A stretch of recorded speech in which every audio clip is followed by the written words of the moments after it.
Greetings and salutations. Unfortunately for you, I am back with another video.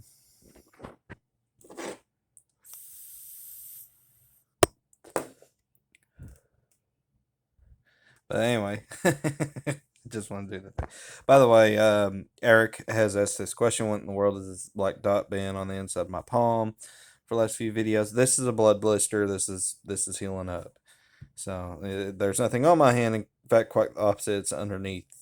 I don't pop them because okay. Health reminder: I'm bad at popping blisters too. Just don't. I've caught staph infections from work before, so don't do it. Anyways, public safety announcement over. So anyway, this is a dungeon draft I'm working on because I haven't done a dungeon video in a while. So this is actually going to be one of the lowest floors, and this is kind of like the centralized point. The rest of the dungeon is going to be built around it. I'm going to have some things. I'm going to have more sections up here, over here, and down here. And of course, there's going to be an upper floor. Like I said, this is the lowest floor. And it started with this room, kind of like a burial chamber slash treasure storage for some of it. And pardon me, excuse me. There's an altar here, statue. This just has some shelves and stuff like that, so it might be some odds and ends. I haven't stocked any of this yet. This is just me like building the thing, right? And I put a little secret chamber that leads to a chest. There's also this little cavern here with that will be. I do know what I'm going to put in here. There's going to be some giant rats, and there's going to be loot up here because rats typically grab shiny things, and that this is a trap door. So like upon a certain amount of weight being pushed on, the players will fall underneath, and this is a slope. So like this is actually technically lower than the bottom of the shaft, and the rats will come up through that. This over here is going to be like a spider lair, and there's going to be some shiny little trinkets in there. I'm thinking about making the spider sentient and possibly intelligent in a way to communicate with humans, uh, or demi-humans, whatever. Anyway, this is also a downward slope to kind of break up the monotony of. I've talked about we need to stop thinking like flatlanders, and that's kind of what I mean by that, like putting a little bit of uh, elevation in things.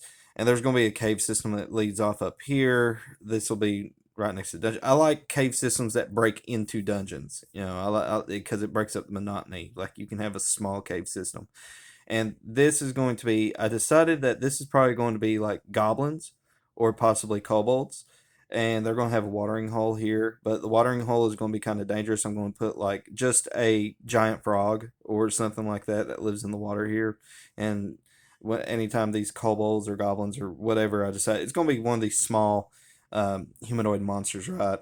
Anytime they come down here, get a drink of water, slurp, done, right?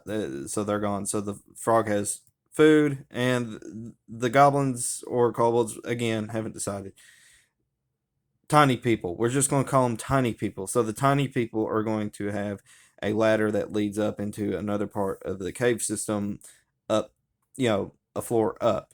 So whether or not that breaks into the main floor of the dungeon, I haven't decided yet. But there is going to be a small cave system up there. Over here, in connection with the burial chamber, I decided to have kind of like a clericy religious kind of little center. And so like there's this little bunk area for where clerics were with a library up in here. So your cleric and possibly even your druid, if they end up having the same kind of spells, could possibly find some kind of like hymnals or prayer books or something like that contains a prayer or a hymn or a psalm or something that might have implications towards learning a spell. This is a one-way door. This will connect to behind the fountain, the holy fountain, and I put that there kind of as an escape plan for if the clerics were needing to get out, because this is something like in my world, clerics know about undead. They know the existence of undead. Most people don't believe them. aside from adventurers who have run into undead themselves. This room is just kind of, I haven't really decided its purpose. And then this is going to be a trapped treasure down here, trapped treasure chest. Haven't decided what the trap is going to be for that yet.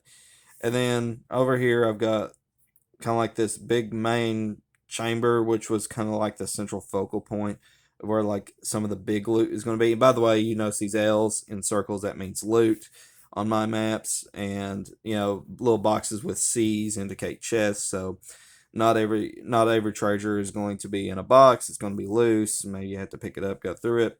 And we got two trap statues. I do know the trap for this. You step on these pressure plates. It's going to shoot some arrows or darts. I haven't decided which of those yet, but it's going to be a projectile of some kind.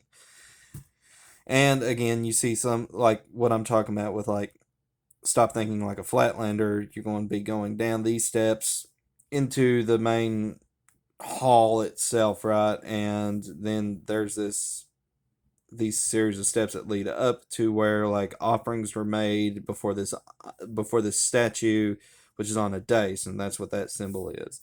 So that's what I've got so far. And of course, I have stairs that lead up to a floor.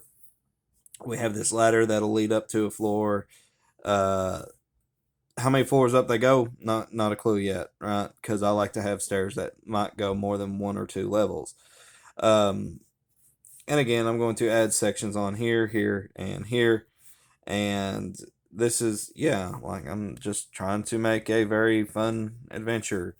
Again, like not totally got a complete 100% idea how I want this to go, but that's kind of how I want to go. And I have people ask all the time about, filling out my outlines and stuff like that. So I'm going to get up right on here. So I basically just, for artificial walls like what you see in dungeons, I do cross hatching, and my cross hatching is not the best. And right around like cave systems, something more natural, tunnels, that kind of thing, I do steepling. And okay, before I get off, I will talk about the size of pins I use. That way, in case you want to try to do it yourself. So, focus, please. Okay, so these are King Art pens. They're archival ink, so like they'll work. Any kind of archival ink will work, although I have done this with like ink pen before. But when you have different size of points, it makes it easier.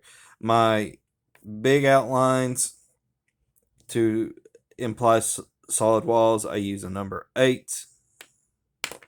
For room add-ons like archways, doors, treasure chests, statues, coffins, in the case of these, stalagmites and stalactites and watering holes and da da da da da, all the little features that actually go into the room, I use a number 5.